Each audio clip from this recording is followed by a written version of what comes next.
चलिए, जो हम लास्ट वीडियो में डिस्कस कर रहे थे, द वीडियो वाज ओवर, तो उसमें हमने करंट गेन की बात की थी। उसमें अल्फ़ा करंट गेन को रिप्रेजेंट करता है, लेकिन ये जो करंट गेन है, that current gain is your alpha DC current gain. So we have write this value as alpha DC, ठीक है। और आउटपुट अपॉन इनपुट गेन होता है, और करंट आईसी अपॉन आई हो गया।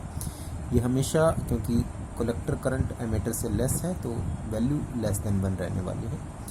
ऐसे ही अगर हम एसी करंट गेन की बात करें, तो ये एसी करंट गेन के लिए अल्फ़ा एसी से रिप्रेजेंट होगा, और एसी का मतलब लगातार चेंज हो रहा है, तो डेल्टा आईसी अपॉन में delta I. Output change in collector current upon input change in emitter current, और वीसीबी यहाँ पर भी क्या रहेगा, कांस्टेंट। इसके अंदर भी इसकी वैल्यू 1 से लेस यानी 0.98 रहने वाली है आपकी, ठीक है। तो अब नेक्स्ट में हम शुरू करने वाले हैं आपका कॉमन बेस कॉन्फ़िगरेशन के बाद आता है common ammeter configuration.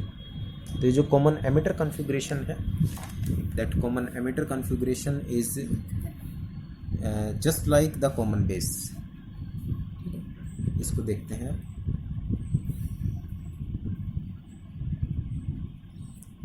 Common ammeter configuration या common ammeter transistor characteristics. Transistor characteristics, पहला मैंने आपको कोशिश करी है थोड़ा सा ठीक तरीके से समझाने की, इसलिए थोड़ा टाइम उसमें लिया मैंने। अब इसको हम, ठीक है, अब समझ में आ गया है तो डायग्राम बना करके और एक्सप्लेन करते हैं इसको। कॉमन एमीटर है यहाँ पर, तो एमीटर को कॉमन करना है, तो तरीका वही रहेगा। पहले सबसे पहले एक सर्कल बनाया, ठीक है। अब इसमें मैं एनपीएन को डिस्कस करूँगा। एग्ज़ाम में ये ज़रूरी नहीं है कि आपको दिया जाए एनपीएन या पीएनपी। अगर नहीं दिया है तो आपकी चॉइस है। अगर दे रखा है कि एनपीएन को डिस्कस करो तो एनपीएन का डायग्राम, अगर पीएनपी है तो पीएनपी। अब मैंने लास्ट में जो आर्टिकल डिस्कस किया, that was of your PNP, तो आपने इसको एज ए होमवर्क एनपीएन भी डायग्राम बना के देखना है। ऐसे ही अगर मैं यहाँ एनपीएन कर रहा हूँ तो एज ए होमवर्क आपने पीएनपी को यहाँ पर करके देखना है। कॉमन एमीटर है, तो एमीटर को नीचे लेना है, और एमीटर को नीचे कब ले सकते हैं, जब हम बेस को साइड में लेंगे। बेस यहाँ पर चला गया, ये कलेक्टर हो गया, और एमीटर नीचे आ गया आपका। अब एरो बाहर की तरफ हो जाएगा क्योंकि एनपीएन है ये, ठीक है। अब ये तो हो गया आपका N, this is P and this is N, emitter, base and collector. अब हम फॉरवर्ड और रिवर्स बायसिंग कर देते हैं। तो ये फॉरवर्ड बायसिंग के लिए आपका एक रेजिस्टेंस लगा दिया, और यहाँ पर P को क्या मिलना चाहिए, पॉजिटिव, और N को मिलना चाहिए नेगेटिव। तो ये वोल्टेज हमने यहाँ लगा दी रेजिस्टेंस लगा करके, ठीक है। और इसको हमने यहाँ पर कनेक्ट कर दिया। This is forward biasing. अब क्योंकि एमीटर करंट ये हो गया आपका आई नीचे की तरफ, बेस करंट प्लस से करंट फ्लो करता है, प्लस से करंट फ्लो करेगा, तो base current is this I B. और बेस करंट कम होता है तो इसको मेज़र करने के लिए हम सीरीज़ में माइक्रो एमीटर का यूज़ कर रहे हैं, और यहाँ पर हम एक वोल्ट मीटर लगा रहे हैं जो वोल्ट मीटर मेज़र करेगा ये voltage, and that voltage is known as VBE, base emitter voltage.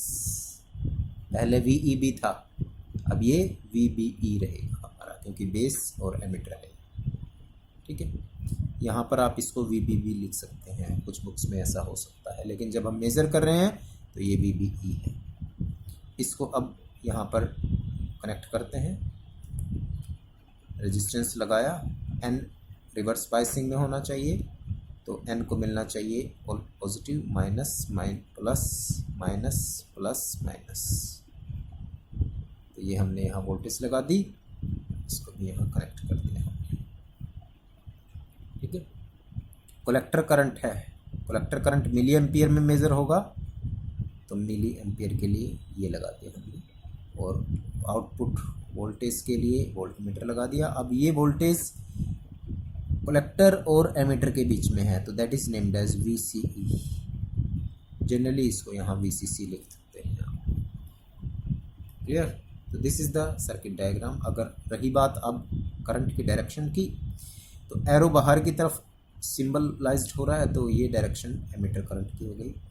Plus से करंट निकलता है तो ये हो गया बेस करंट। अब प्लस से यहाँ भी करंट निकलेगा, that is the direction of collector current, यानी कि IC।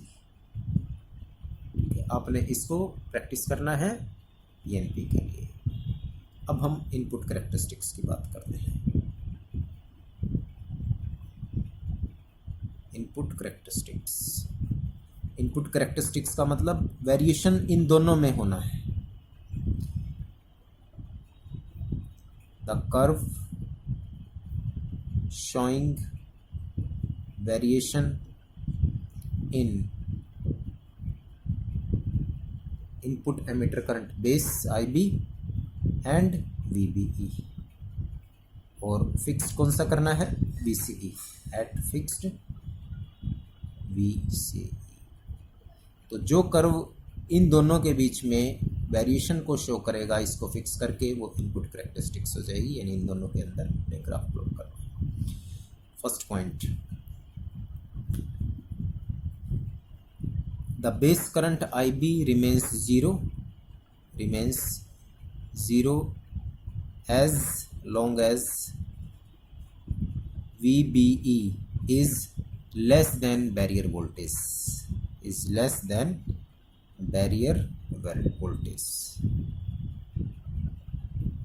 क्योंकि ये जंक्शन अगर फॉरवर्ड बायस है और फॉरवर्ड बायस से कम वैल्यू हमने दी है यहाँ पर, ठीक है, तो कोई करंट फ्लो नहीं करेगा। तो it means IB remains 0 for VBE।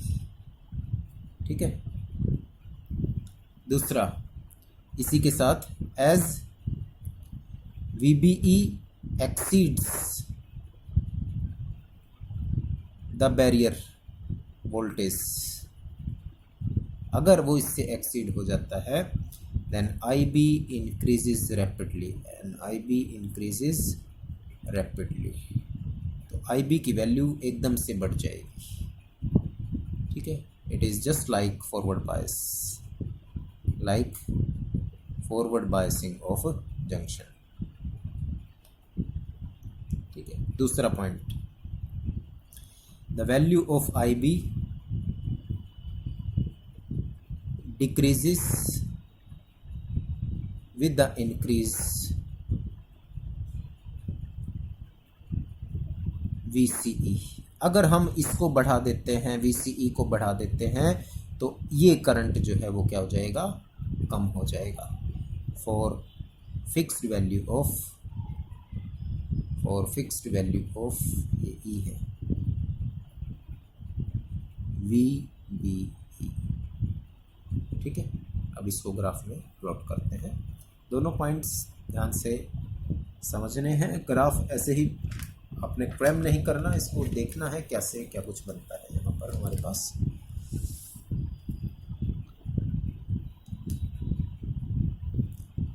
It is the variation of VBE and IB base current. तो ये वो लिमिटिंग वैल्यू है। इस लिमिटिंग वैल्यू से पहले कोई करंट नहीं है इसमें। क्यों नहीं है? क्योंकि बैरियर वोल्टेज है, और जैसे ही ये बैरियर से ज़्यादा होगा it will start increasing like this. यहाँ पर हमने एक बार VCE को ले लिया है 2 वोल्ट, और यहाँ पर VCE को ले लिया है 10 वोल्ट। आप ये देख सकते हैं फर्स्ट पॉइंट में यही चीज़ डिस्कस हुई थी। IB रिमेन्स 0 जब तक बैरियर वोल्टेज नहीं आती। जैसे ही बैरियर से ज़्यादा होगा तो फॉरवर्ड बायस की तरह रैपिडली इंक्रीज हो जाएगा। दूसरे पॉइंट में कहा कि IB डिक्रीज हो जाता है। ठीक है, पहले जब हमने कॉमन बेस की डिस्कशन किया था तो वहाँ इंक्रीज हो रहा था IE, तो I B decrease with the increase of VCE, अगर हम इसको बढ़ाते हैं तो ये करंट कम हो जाता है। देखो यहाँ ये 10 वोल्ट है और हमने इसको फिक्स कर दिया, यहाँ VB इज फिक्स्ड। इसके लिए तो ये वैल्यू है करंट की जब ये 10 वोल्ट है, और इसी के लिए जब ये 2 वोल्ट है तो ये वैल्यू को शो कर रहा है। इसका मतलब ये हो गया कि जब हम VCE को बढ़ा रहे हैं तो बेस करंट क्या हो रहा है, कम होता चला जा रहा है। ठीक है, there is a small change in the IB। ठीक है, पहले केस में ऐसा नहीं था, पहले केस के लिए आपके पास उल्टा आ रहा था, 4 वोल्ट के लिए कम, 10 वोल्ट के लिए ये ज़्यादा थी। ठीक है, रीज़न आपने ढूंढना है, कोशिश करनी है, इसी के अंदर है रीज़न। अब बात करते हैं आउटपुट कैरेक्टरिस्टिक्स की। आउटपुट कैरेक्टरिस्टिक्स,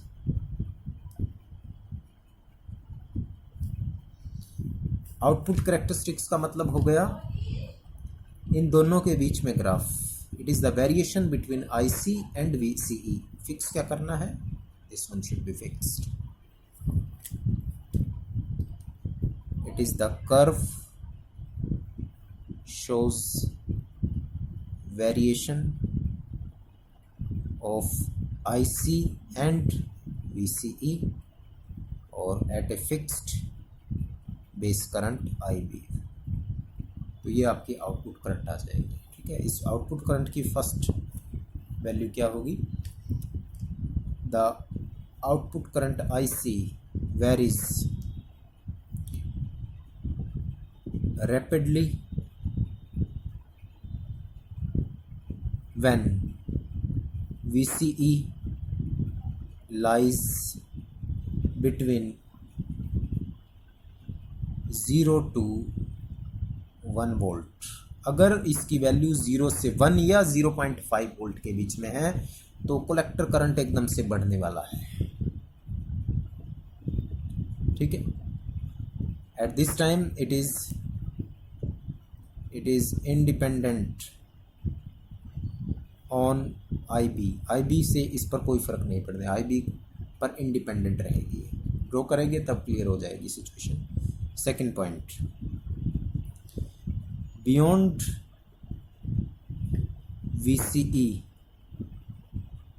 1 वोल्ट, अगर 1 वोल्ट से ज़्यादा हो जाती है अब ये, तब क्या होता है, IC इंक्रीज होगा अभी भी, but linearly and slowly, but slowly with increase in VCE, with increase in VCE। ठीक है, यानी कि फर्स्ट केस में भी कलेक्टर करंट बढ़ रहा है। ठीक है, सेकंड केस में भी कलेक्टर करंट बढ़ रहा है, लेकिन फर्स्ट केस में रैपिड इंक्रीज है और सेकंड केस में linearly but very slowly increase. तीसरा पॉइंट देख लेते हैं, for a given value of VCE, for given value of VCE, अगर हम VCE की एक वैल्यू ले लें, IC increases with increase of IB, with increase of IB। ठीक है, कैसे अब ग्राफ के थ्रू देखेंगे, इनको समझ में आ जाएगा, क्लियर हो जाएगा। This is VCE output voltage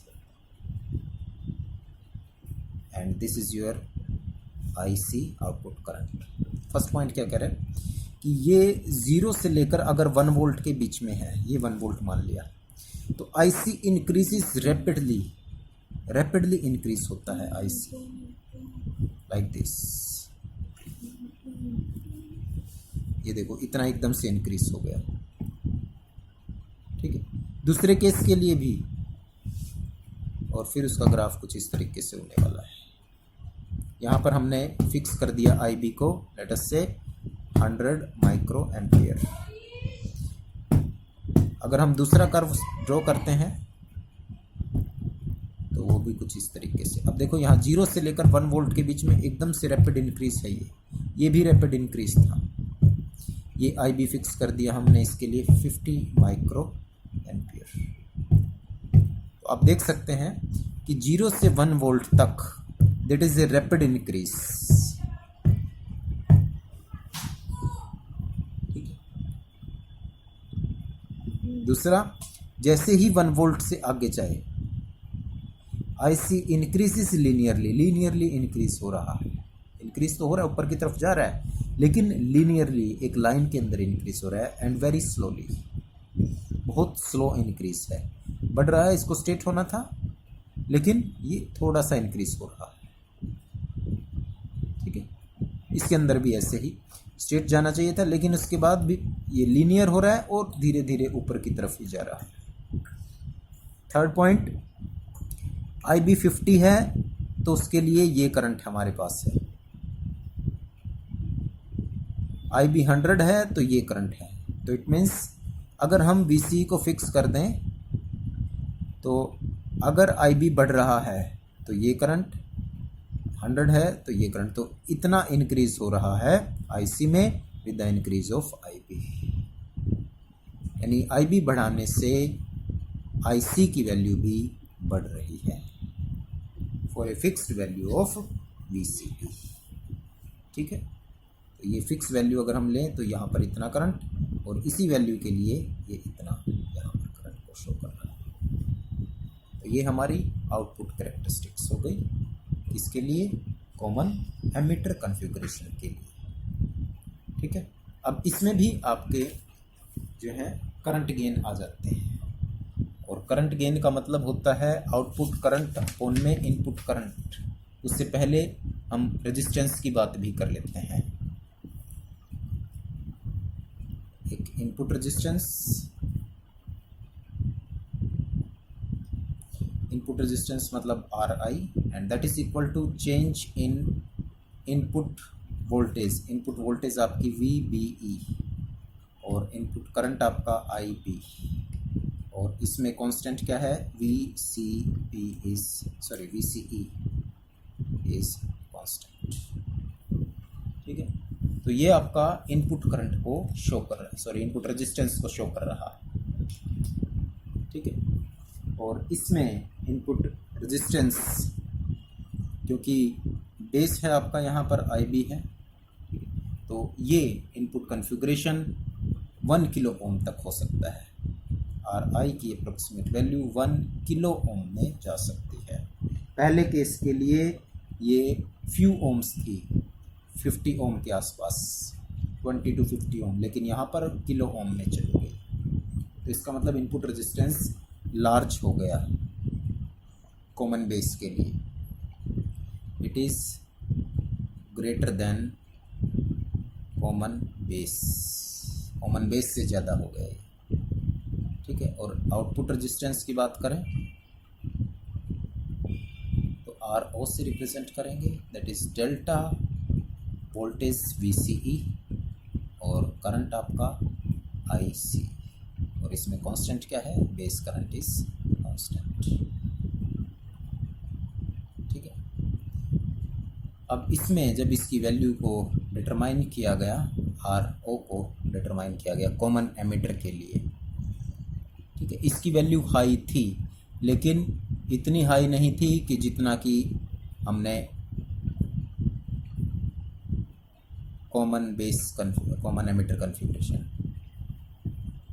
इसके अंदर हमने इसकी वैल्यू को कितना लिखा था? लगभग 100 किलो ओम, ये लगभग 45 किलो ओम के आसपास। तो ये 100 से ज़्यादा भी हो सकता है, नियर अबाउट 450 किलो ओम तक भी हो सकती है इसकी वैल्यू, वेरी हाई। लेकिन इसमें लगभग इसकी 50 किलो ओम के आसपास ही रहने वाली। तो इसका आउटपुट रेजिस्टेंस लेस है, it is less than common base configuration. ठीक है, ये चीज़ इम्पोर्टेंट है, ध्यान में रखने वाली बात। ठीक है, अब बात करते हैं इनके करंट गेन की। शायद से ही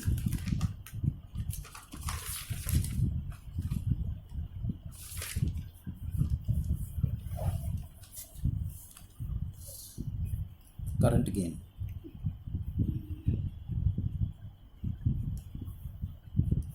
इसमें करंट गेन को बीटा से रिप्रेजेंट किया जाता है और ये भी डीसी और एसी दोनों ही होता है, तो डीसी करंट गेन भी निकालेंगे। It is defined as the ratio of output current upon input current. ठीक है, DC current gain it is the ratio of output current to the input current and VCE is constant. और क्योंकि ये इससे बहुत ज़्यादा है, ये मिली में होता है, ये माइक्रो में होता है, तो बीटा डीसी की वैल्यू ग्रेटर देन 1 रहती है। टिपिकल रेंज इसकी 40 से लेकर 120 के बीच में है। एक चीज़ ध्यान रखना, दोनों करंट हैं ये, तो करंट गेन की कोई यूनिट नहीं है, इट इज़ यूनिटलेस। दोनों ही केस में अल्फ़ा हो बीटा हो या कोई भी, ठीक है। 40 से लेकर 120 तक इसकी वैल्यू हो सकती है।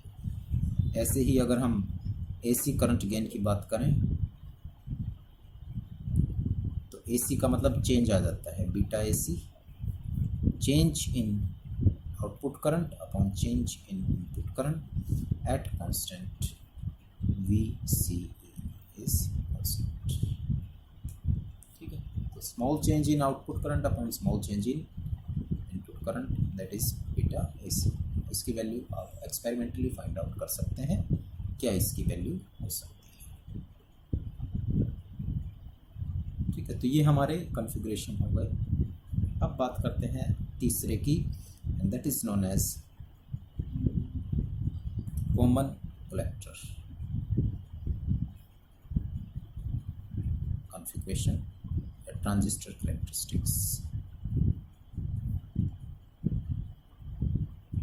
ये बहुत कम यूज़ किया जाता है, तो इसकी करेक्टरिस्टिक्स भी इतनी ज़्यादा इम्पोर्टेंट नहीं है, लेकिन एग्ज़ाम में पूछी भी जा सकती हैं और नहीं भी कुछ कहा नहीं जा सकता। तो आपने सिर्फ इनको ड्रॉ करना है, एक्सप्लेनेशन बहुत ज़्यादा बुक में भी नहीं दे रखी, तो उसी तरीके से हम इसको भी करेंगे। अब ये देखो कॉमन कलेक्टर है, इसमें कलेक्टर कॉमन होना चाहिए। इसके बनाने के 2-3 तरीके हैं। एक तरीका तो ये है कि आपने कलेक्टर को कॉमन करना है, तो एमीटर को ऊपर ले जाओ, ये एमीटर चला गया और यहाँ पर आ गया कलेक्टर। ठीक है, यहाँ पर हम दे देंगे इनपुट, ये इनपुट आ गई यहाँ। ठीक है, और यहाँ पर एक लोड रेजिस्टेंस लगा करके और हम आउटपुट को ऑपरेट कर लेंगे। यहाँ आउटपुट RL के क्रॉस। ठीक है, लेकिन जनरली जो डायग्राम हम यूज़ करते आ रहे हैं उसी के अकॉर्डिंग इसको बनाने की कोशिश करते हैं। अब ध्यान से देखना कि कलेक्टर कॉमन होना चाहिए। ठीक है, मैं बना रहा हूँ एमीटर को नीचे की तरफ। अब एक चीज़ आप ध्यान से देखें ज़रा, जितने भी डायग्राम हमने अभी तक यूज़ करे हैं उन सब में जैसे ये कॉमन एमीटर का था, तो एमीटर को कॉमन कर दिया हमने यहाँ, और आउटपुट वोल्टेज कहाँ कनेक्ट करी है, कलेक्टर पर आउटपुट वोल्टेज, कलेक्टर पर आउटपुट वोल्टेज है with the help of resistance. तो ऐसे ही इसमें भी करना है, ये बेस, ये कलेक्टर और ये एमीटर। तो जो एमीटर वाला पार्ट है उसको कनेक्ट कहीं नहीं करना, रेजिस्टेंस लगाया और उसको ग्राउंड कर दिया। ठीक है, ये बाहर की तरफ चला जाना चाहिए, जैसे कलेक्टर बाहर जाता है वैसे ही ये आउटपुट की तरह बाहर चला गया। अब कलेक्टर और बेस रह गए, इन दोनों पर इनपुट और आउटपुट होनी चाहिए हमारी, तो इन दोनों पर इनपुट आउटपुट दे देते हैं। अब ये कौन सा है, NPN है, तो P को क्या मिलना चाहिए हमारा हिसाब से, P को मिलना चाहिए positive negative, positive and then negative, ये हमने जोड़ दिया यहाँ पर। ठीक है, और दूसरी इसका हिस्सा पॉइंट कहाँ जाना चाहिए, कलेक्टर पर जाना चाहिए। तो अब ये हो गया कलेक्टर। और ये किस टाइप का है? एन टाइप का है। और ये क्या होना चाहिए? Reverse biasing. इसको हमने plus minus plus minus plus and then minus, और फिर इनको आपस में कनेक्ट करते हैं। That is VCC, that is VBB, generally VCC and VBB। ठीक है, तो एक कॉमन कलेक्टर के लिए आप इस डायग्राम को यूज़ कर सकते हैं, या फिर अब जो आउटपुट हमें मिलने वाली है इस लोड रेजिस्टेंस के अक्रॉस, ये जो हम आउटपुट ले रहे हैं वो यहाँ पर लेंगे।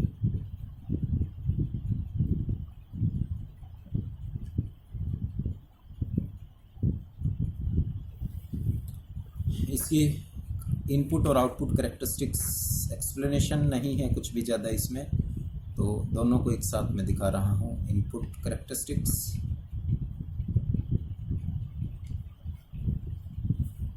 और आउटपुट कैरेक्टरिस्टिक्स। पहले इनपुट को देख लेते हैं क्या है।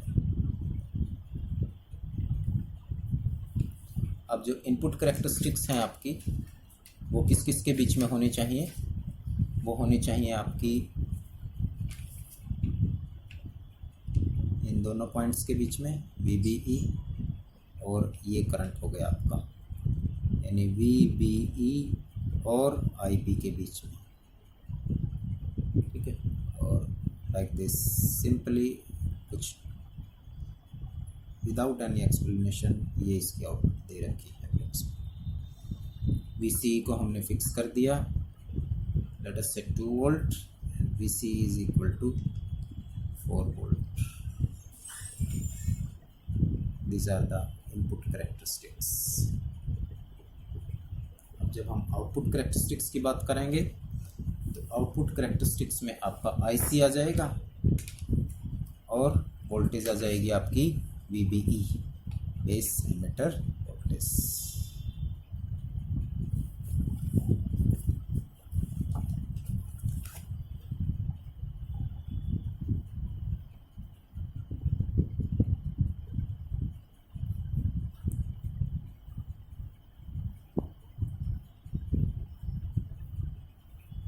IC and VBE।